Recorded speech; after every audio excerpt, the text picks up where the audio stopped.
Imagine trying to breathe every single breath through a thin straw. This is the reality for some people who suffer from obstructive lung disorders like asthma and COPD. Now imagine people who can't get air into their lungs. This is known as restrictive lung disease, like they've got a belt around their chest. So restrictive lung disease is also a disease that impacts the lungs and the respiratory system.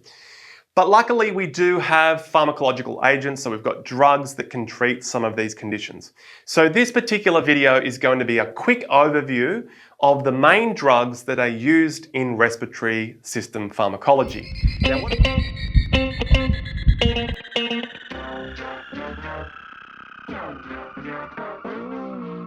Now what I've done here is I've broken all these drugs into two broad categories. We've got the drugs that are known as bronchodilators. These are drugs that cause the bronchioles to get bigger, easy to move air in and out of the lungs. So this is going to be more useful for the obstructive lung diseases. So the bronchodilators, we've got three drug types that fit into that category. The other class of respiratory pharmacology is the anti-inflammatories. So these are drugs that are going to reduce inflammation in the lung tissue.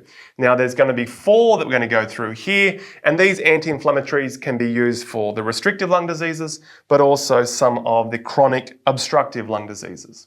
All right. Now we're not going to go into too much pathophysiology, but I will quickly go through the obstructives so we can make sense of how the bronchodilators work. So in the obstructive lung disease, this is where we have obstruction of airflow, particularly getting air out of the lungs. Asthma is very common. This is where we have a reactive lung or bronchial tract, and it causes, in some cases, the airways to constrict in, or edema, or become overreactory to allergens, for instance.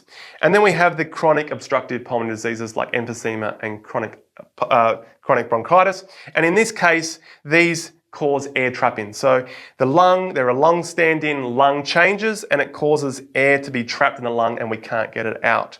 So what we can use are bronchodilators, and they're going to be three classes here that I'll go through.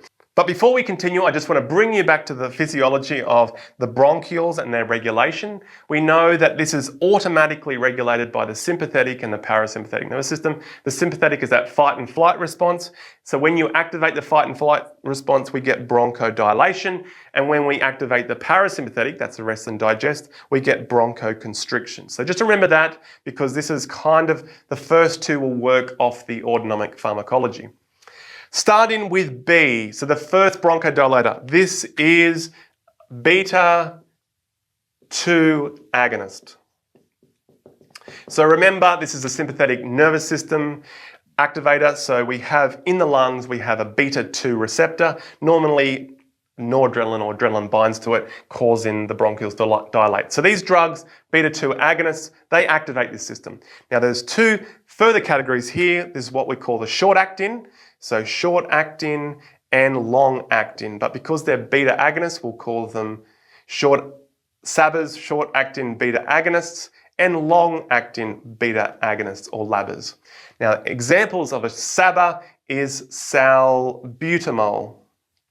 So this drug, when you take it, let's say as inhale, it goes down, activates the beta-2 receptor, causes it to dilate, and that's short-acting, meaning it has a quick onset and doesn't last for too long. But we can go with a longer-acting one, such as salmeterol, which doesn't come on as quick, but its half-life stays on for a bit longer. So that's the beta-2 agonists. Now we go to the other side of the system. This is the parasympathetic. So remember, the parasympathetic normally constricts. So we don't want this to happen if we want dilation. So we must have to block the parasympathetic. So we're going to call this anti-muscarinic. It's because the muscarinics are the receptors here for the parasympathetic. So we've got M3 receptors, which normally acetylcholine binds to and causes constriction, but because we're anti here, it's going to cause it to dilate. And similarly, we've got short-acting, and long-acting. But because these are muscarinics, we're going to call them SAMAs and LAMAs. So short-acting muscarinic antagonists, or blockers or antis. So this would be examples: ipratropium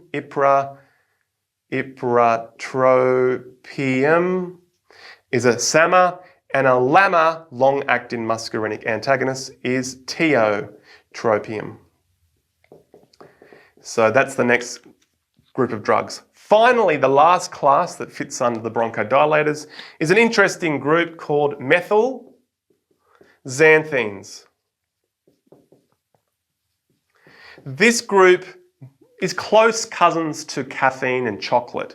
So what these guys do is essentially just reduce the amount of calcium in the smooth muscle. And if we know that calcium in a muscle causes it to contract, which would cause a bronchoconstriction, but if you reduce the calcium, you get less contraction, actually more dilation, more relaxation. As an example is theophylline.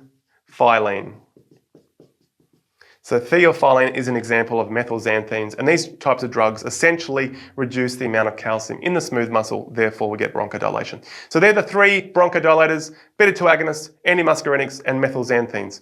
Now we go across to the anti-inflammatories. So in this case, we want to reduce the amount of inflammation in the lungs. Okay, so this could be part of the restrictive groups. Now quickly with restrictives, restrictive can be broken into two categories in terms of the diseases. The diseases that affect the lung tissue, which we call pulmonary, or outside the lungs, which we call extrapulmonary. But in any case, their cause is we can't open the lungs. So it's restricting the amount of expansion. If it's internally in the lungs, there's something happening to the lungs, like it's becoming fibrotic, it's becoming stiff. And this is where these drugs can help. The other type of restrictive lung diseases is more to do with the chest wall. So if you have bone, muscle, nerve issues and you can't expand the chest, that's also going to be restrictive, but they're going to be a different type of drug or therapy. So we're really going to focus on just the drugs, anti-inflammatory for fibrosis. But also some of the obstructive diseases, asthma and COPD, can also be chronic and have inflammation associated with it. So these drugs can be also useful for some of the obstructives as well. Now, the way I've put these 4 drugs that fit under anti-inflammatories is in the mnemonic CLAM. The first one, C, this is corticosteroids. So corticosteroids are fat-soluble drugs. What they will do is they'll actually go inside the immune cell and change its DNA expression. And in most cases, it's going to change the immune cells to decrease their proliferation, to decrease how reactive they are, to decrease, maybe make them more stable, to decrease the mediators that they produce to cause inflammation, or even the mediators that lead to dilation of blood vessels and the edema. But in any case, the corticosteroids, they'll go into the immune cells and tell it to dampen down the inflammatory response and also the immune response. Examples here would be beclomethasone and budesonide. So these are common corticosteroids which are generally going to be inhaled. They're sometimes termed preventers. Now the last 3 all fits around mast cells. So I'll just write mast cell here to start with. So mast cells we know are immune cells. They usually have granules inside them like histamines or maybe even leukotrienes, or they can produce leukotrienes. And when mast cells are activated or annoyed, they can release these mediators and they can then start the inflammatory process off. We know that we have them in the skin that can cause itchiness and rash. We can have them in the upper respiratory tract that can cause hay fever, but they also are located down in the airway. And when the mast cells are activated, they can release certain mediators such as histamine, so I'll put histamines here, but they can also produce leukotrienes, and I'll put leukotrienes here.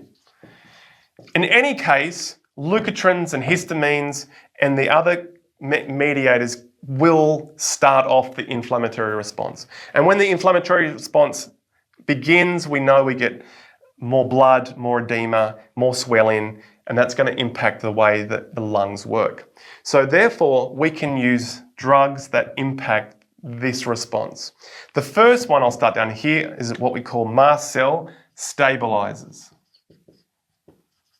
So this class of medication stabilizes the mast cell and stops it releasing those granules, stop releasing those pro-inflammatory mediators, and therefore decreasing the inflammatory response. So in the restrictive lung diseases, like in fibrosis, there may be certain things that people are inhaling, which could be organic or inorganic, which can lead to fibrosis, that's kind of scarring. And so this could maybe decrease that inflammatory response, or maybe in cases like asthma where there is an allergic component with it, it stabilizes the mast cells and stops the inflammatory response. An example of a drug that fits here is neochromyl. Now I will note here that these aren't highly used medications, but they can be used in certain inflammatory cases. The next drug, we've got histamines here, so maybe we want to stop the histamines. An example is antihistamines. So this group of medications, antihistamines, we know about with hay fever, for instance. So these could be fexofenadine, cetirizine, loratadine, common H1 receptor blockers, which means they just act on blocking histamines at the H1 receptor. These may be useful for certain cases of more allergy-induced inflammation in the lungs. And then finally, we've got leukotrienes, which are a bit like prostaglandins. They start the inflammatory process off, but they are located in the lungs. So we can maybe do leukotriene antagonists.